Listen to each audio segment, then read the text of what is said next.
নমস্কাৰ স্মাৰ্ট আইজ ফাউণ্ডেশ্যনৰ ইউটিউব চেনেললৈ মই অম্লান ফুকনে আপোনালোক সকলোকে স্বাগতম জনাইছোঁ।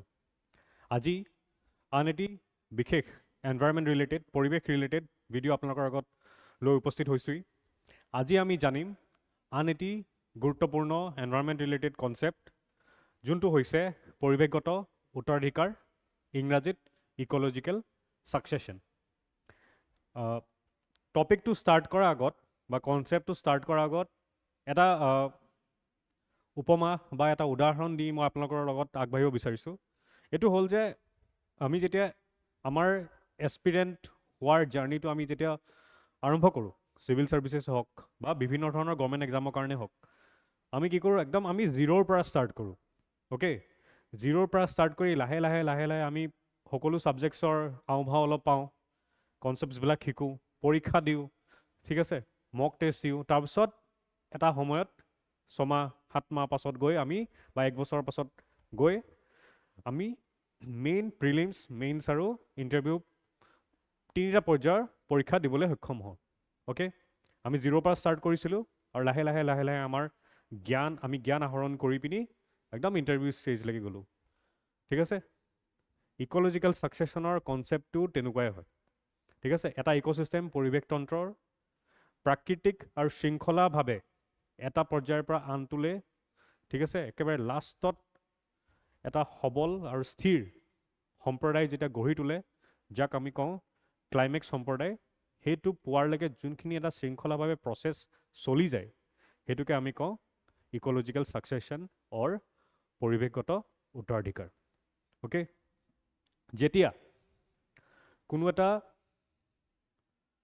জীৱন নোহোৱা এডোখৰ ঠাইত প্ৰথম অৱস্থাত তাত কোনো জীৱন নাই, অনুবৰ্ব ঠাই, ঠিক আছে, মাটি ফৰ্মেশ্যনো হোৱা নাই, লাহে লাহে লাহে লাহে তাত মাটিৰ ফৰ্মেশ্যন হৈছে। তাৰপিছত সৰু সৰু ঘাঁহ বন, সৰু সৰু ফুল উদ্ভিদৰ জন্ম হৈছে।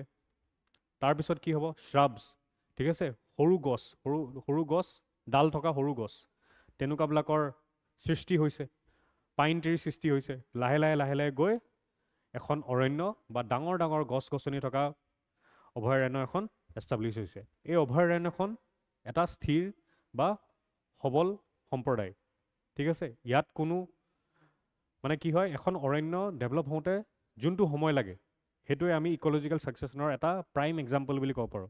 যেনেকৈ আমাৰ মলাই ফৰেষ্ট, যাদৱ পায়েং ডাঙৰীয়াই যোনখন ফৰেষ্ট আমাৰ অৰণ্য ডেভেলপ কৰিছিলে, ঠিক আছিলে, সেইখনো তেনেকুৱাই ইক'লজিকেল ছাকচেশ্যনৰ থ্ৰুৱে এখন অভয়াৰণ্য হ'বলৈ আজি আমাৰ ওচৰত আমি দেখিবলৈ পাইছোঁ। কিন্তু এইটোক কওঁ আমি ইক'লজিকেল ছাকচেশ্যনৰ first part, which is primary succession. Next আহিব ছেকেণ্ডেৰী ছাকচেশ্যন, যাক আমি অসমীয়াত কওঁ গৌণ বা মধ্যাত্মিক উত্তৰাধিকাৰ। এইটো কি হয়, আমি কেতিয়াবা নিউজত শুনো যে ফৰেষ্ট ফায়াৰ হৈছে, ঠিক আছে, বা আগতে অৰণ্য থকা অঞ্চলসমূহত কাটি পিনি ৰাস্তা পদূলি আকৌ বনাব লৈছে বা খেতি কৰিবলৈ লৈছে। ইয়াত কি হ'ল, ইয়াত অলৰেডি মাটি ফৰ্মেশ্যন হ'লেই, অলৰেডি গছ গছনিৰ জীৱন এটা পৰ্যায়ত হ'লেই, ঠিক আছে। এতিয়া যেতিয়া ফৰেষ্ট ফায়াৰ হৈ যাব, যেতিয়া সকলো অৰণ্য ধ্বংস হৈ যাব, তাৰপিছত আকৌ যদি নতুন লাহে লাহে লাহে লাহে এনেকৈ ঘাঁহ বন, সৰু শ্ৰাবছ বা সৰু এনেকুৱা পাইন ট্ৰি, সৰু গছ গছনি অভয়াৰণ্য আকৌ যদি লাহে লাহে লাহে লাহে সবল স্থিৰে গৈ পিনি আকৌ এখন স্থিৰ বা সবল এটা সম্প্ৰদায় পাবলৈ সক্ষম হ'বলৈ হয়, আকৌ যেতিয়া ক্লাইমেক্স কমিউনিটি তাত পাই যায়, সেইটোক আমি ক'ম ছেকেণ্ডেৰী ছাকচেশ্যন। প্ৰাইমেৰী ছাকচেশ্যনতকৈ বা প্ৰাথমিক উত্তৰাধিকাৰতকৈ মাধ্যাত্মিক বা গৌণ উত্তৰাধিকাৰ অলপ ফাষ্ট হয়, কাৰণ ইয়াত মাটিৰ ফৰ্মেশ্যন আগতীয়াকৈ হৈ থাকে। আগতে থকা মাটিখিনিতে আকৌ নতুনকৈ ঘাঁহ বন, গছ গছনি, উদ্ভিদসমূহ আকৌ সৃষ্টি হৈছে, ঠিক আছে। ইয়াত আকৌ মানে বেৰেন লেণ্ড, অনুবৰ্ব ঠাইৰ পৰা আকৌ নতুন জীৱন গঢ় ল'বলৈ যোনটো সময় লাগে তাতকৈ অলপ কম লাগিছে। অ'কে, এইটো এটা আপোনালোকক কথা এটা ক'লোঁ। এইটো যদি ছেকেণ্ডেৰী ছাকচেশ্যনটো বা গৌণ উত্তৰাধিকাৰটো যদি আমি আমাৰ এছপিৰিয়েণ্টৰ লাইফ চাইকেলৰ লগত আমি যদি তুলনা কৰোঁ, আমি কিদৰে পাম? ধৰি লওক কোনোবা এজন এছপিৰিয়েণ্টে নিজৰ প্ৰাইমেৰী ছাকচেশ্যনটো কৰিলেই, প্ৰথম অৱস্থাত প্ৰথমবাৰৰ কাৰণে তেওঁ এপিয়াৰ কৰি ইণ্টাৰভিউলৈকে গ'ল। যদি ইণ্টাৰভিউত তেওঁ থমকি ৰৈছে, ইণ্টাৰভিউ তেওঁ ক্ৰেক হোৱা নাই, ফাইনেল লিষ্টত তেওঁৰ নাম অহা নাই, তেওঁ আকৌ কি কৰিব লাগিব, আকৌ ৰিষ্টাৰ্ট কৰিব লাগিব। ৰিষ্টাৰ্ট কৰি আকৌ তেওঁ যোনখিনি কনচেপ্টছ তেওঁ ডেভেলপ কৰিছিলে সেইখিনি এতিয়া আকৌ পঢ়োঁতে বা কি ক'ম ৰিভিজন কৰোঁতে তেওঁৰ অলপ আগতকৈ কম সময় লাগিব, তেওঁ আগতে পঢ়ি থৈছে ভালকৈ। এইটোক আমি কাৰ লগত কম্পেয়াৰ কৰিব পাৰোঁ, আমাৰ গৌণ উত্তৰাধিকাৰ বা মাধ্যাত্মিক উত্তৰাধিকাৰৰ লগত কম্পেয়াৰ কৰিব পাৰোঁ ছেকেণ্ডেৰী ছাকচেশ্যনৰ লগত। ঠিক আছে, এনেকৈ ধৰণে আমি কৰিলে আমাৰ কনচেপ্টছবোৰ অলপ সোনকালে বুজিবলৈ সুবিধা হয়। ঠিক আছে, এতিয়া হওক মই ক'লোঁ আপোনালোকৰ ইক'লজিকেল ছাকচেশ্যনটো বা পৰিৱেশগত উত্তৰাধিকাৰ কেনেকৈ কি হ'ব। প্ৰথমতে এনেকুৱা বেৰেন লেণ্ড থাকিব, অনুপৰ্ব ঠাই য'ত জীৱনেই নাই, লাহে লাহে লাহে লাহে এনেকুৱা গছ ঘাঁহ বন, ঠিক আছে, মজেছ লাইকেন এইবিলাকৰ সৃষ্টি হ'ব। লাহে লাহে কি হ'ব, এনেকুৱা সৰু গছ চাপৰ গছ, অ'কে, শ্ৰাবছৰ সৃষ্টি হ'ব। তাৰপিছত এনেকুৱা পাইন ট্ৰী হ'বগৈ, লাষ্টত গৈ এখন অৰণ্য বা অভয়াৰণ্য য'ত এনেকুৱা ডাঙৰ ডাঙৰ গছ থাকিব। এইটো হয় ক্লাইমেক্স কমিউনিটি। এইখিনি স্থিৰ আৰু সবল। ঠিক আছে, ইয়াত কোনো বিশেষ চেঞ্জেছ, এনেকুৱা ধৰণৰ চেঞ্জেছ আমি দেখিবলৈ নাপাওঁ। ইয়াত গৈ পিনি ষ্টেবল হৈ ফিক্স হৈ ৰখি যায়। কিন্তু যদি কিবা কাৰণত ইয়াত ফৰেষ্ট ফায়াৰ্ছ হৈ যায় বা ধ্বংস হৈ যায়, সেই ঠাইখিনিত আকৌ কি হ'ব, ধ্বংস হোৱাৰ পাছতো যিহেতু ইয়াত মাটি আছে, আকৌ লাহে লাহে লাহে লাহে আকৌ বায়'টিক কম্পনেণ্টছ, জৈৱিক সামগ্ৰী বা পদাৰ্থৰ সৃষ্টি হ'ব, যেনেকৈ এনেকুৱা ইয়াত আকৌ হৈ গৈছে। অ'কে, অ'কে, এতিয়া আমি চাওঁ পৰিৱেশগত উত্তৰাধিকাৰ হৈছে সেই প্ৰাকৃতিক ক্ৰমিক বা ধাৰাবাহিক প্ৰক্ৰিয়া যাৰ জৰিয়তে সময়ৰ লগে লগে পৰিৱেশ তন্ত্ৰৰ পৰিৱৰ্তন আৰু বিশেষ বিকাশ ঘটে। ফলত ক্লাইমেক্স সম্প্ৰদায়ৰ নামেৰে জনাজাত এটা সুস্থিৰ সম্প্ৰদায়ৰ গঠন হয়। এতিয়া যদি চাওঁ আমি পৰিৱেশগত উত্তৰাধিকাৰ কেই প্ৰকাৰৰ, এইটো হৈছে আমাৰ 2 প্ৰকাৰৰ। প্ৰথমটো হৈছে প্ৰাথমিক উত্তৰাধিকাৰ আৰু দ্বিতীয়টো হৈছে মাধ্যমিক উত্তৰাধিকাৰ বা গৌণ উত্তৰাধিকাৰ।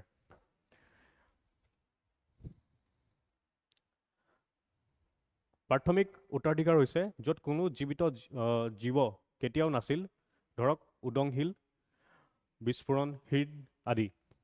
খালী শিল বা নতুনকৈ গঠিত মাটিৰ পৰা আৰম্ভ হোৱা হয়।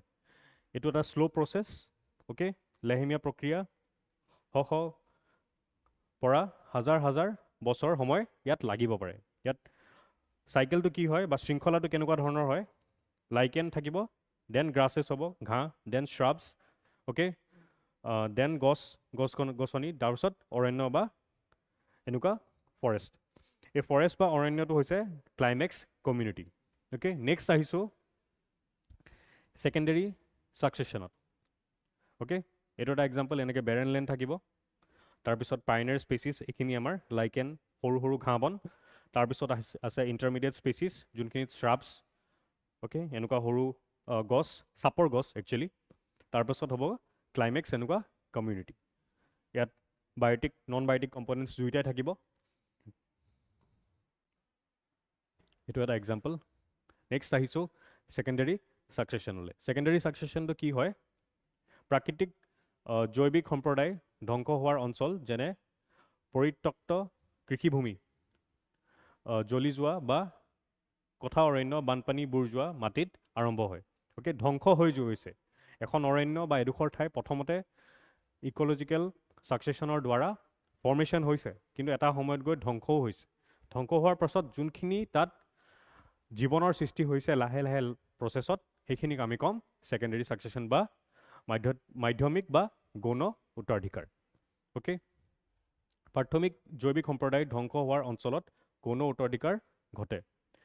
কিছু মাটিত ইতিমধ্যে আছে, সেয়েহে ই বেছি দ্ৰুত।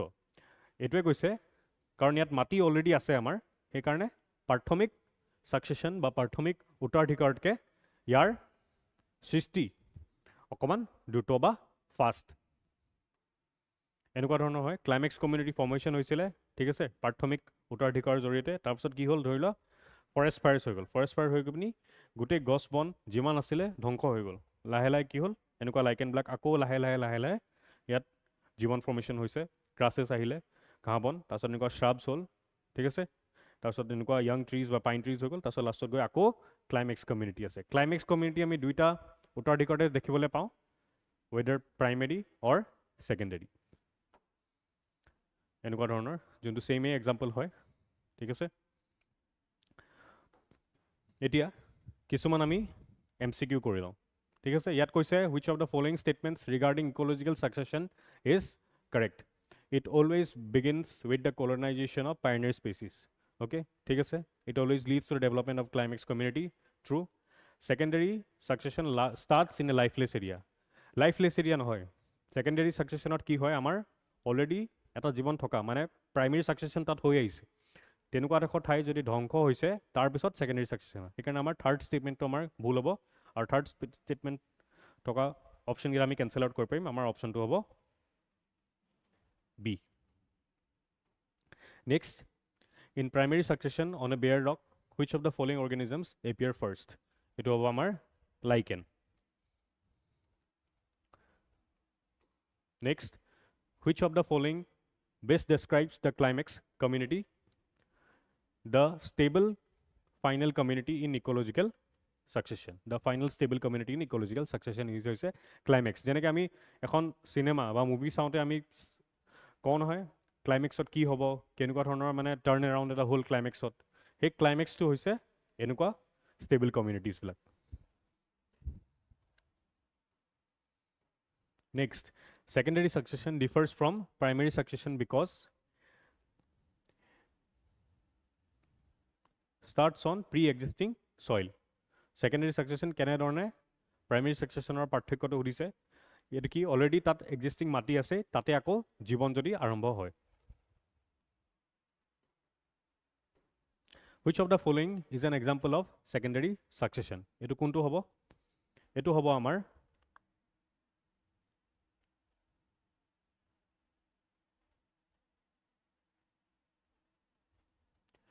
abundant agricultural land ঠিক আছে নেক্সট এইটো যদি আমি চাওঁ কেনে ধৰণে এৰেঞ্জ কৰিব পাৰোঁ এইটো হ'ব প্ৰথমত প্ৰাইমেৰী ছাকচেছনৰ কথা কৈছে অ'কে তো লাইকেন আমাৰ ফাৰ্ষ্টত আহিব 3 তো 3 থকা অপশ্যন আমাৰ এ আৰু বি তাৰপিছত আহিব আমাৰ গ্ৰাছেছ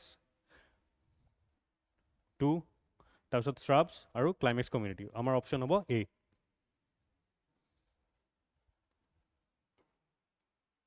Okay, next, identify the correct order of secondary succession in a burnt forest. Okay, secondary succession koise burnt forest ot amar identify koribo lage. Okay, bare rock to no hobo amar, phytoplankton no hobo, soil no hobo, amar hobo etu B2, grasses, shrubs, young trees and climax forest. Thank you. Ajile iman khini asile. Hope apnalokor ei series to olapan help korise apnalokok. Apnalokor hohai jate hoy. তাৰে কামনাৰে আজিলৈ বিদায় লৈছোঁ নমস্কাৰ